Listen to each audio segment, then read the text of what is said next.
The Lewiston, Maine mass shooting. October 25, 2023. A community shattered.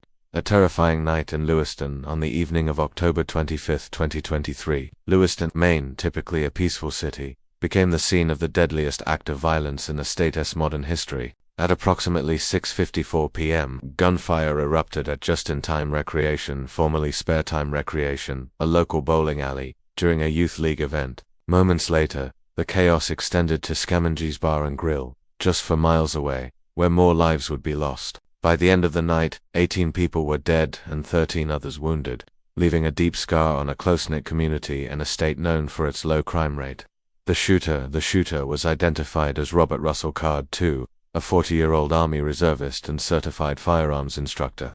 Law enforcement quickly launched a massive manhunt after identifying him as the primary suspect. Card used a Ruger SFAR 308 semi-automatic rifle and a .40 caliber pistol in the attacks. After a 49-hour manhunt that included lockdowns across surrounding towns, Card was found deceased in a trailer near Lewiston, Maine, having died from a self-inflicted gunshot wound.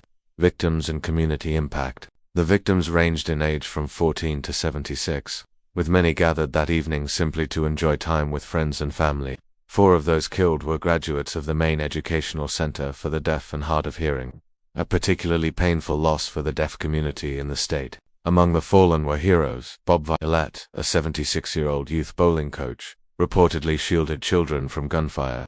Joseph Walker, a bar manager at Scamengie's, attempted to stop the gunman with a kitchen knife in a final act of bravery.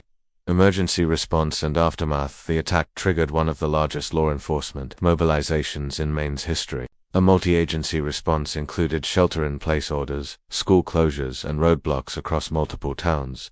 The mass shooting made 2023 the deadliest year for homicides in Maine, drastically surpassing historical norms. Warnings missed in the months leading up to the shooting. Card had exhibited disturbing behavior, including hallucinations, violent threats, and erratic conduct. At one point, he had reportedly threatened to shoot up a National Guard base.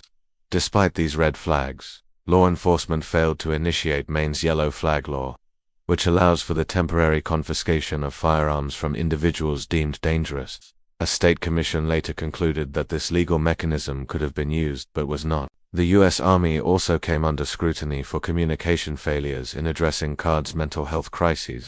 Several military officers were disciplined for not acting on warning signs or properly coordinating care. Healing and recovery. In the aftermath, the people of Maine rallied to support one another.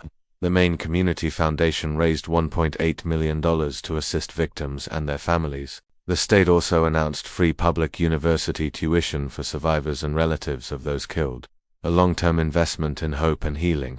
By spring 2024, Just-in-Time Recreation reopened, marking a symbolic and emotional step forward in the city's healing journey. Looking forward, the Lewiston tragedy sparked widespread calls for change, from gun reform to mental health care policy. It even led to a notable political shift. Representative Jared Golden, who had previously opposed gun control measures, reversed his stance and voiced support for an assault weapons ban. While the scars of October 25 remain, the tragedy has galvanized efforts to better identify warning signs, protect communities, and ensure such violence is never repeated. Key facts at a glance. Detail information. Date October 25, 2023. Locations: Just-in-Time Recreation and Scamengie's Bar and Grill, Lewiston. Main fatalities: 18 victims plus the shooter, injured 13. Shooter Robert Russell Card to Army reservist. Shooter's cause of death: suicide. Notable response: statewide manhunt, shelter-in-place orders, school closures, missed warnings, mental health red flags, failure to use yellow flag law, military breakdowns. Aftermath: victim support funds, free college tuition, reopened bowling alley. Policy shifts. Subscribe for more.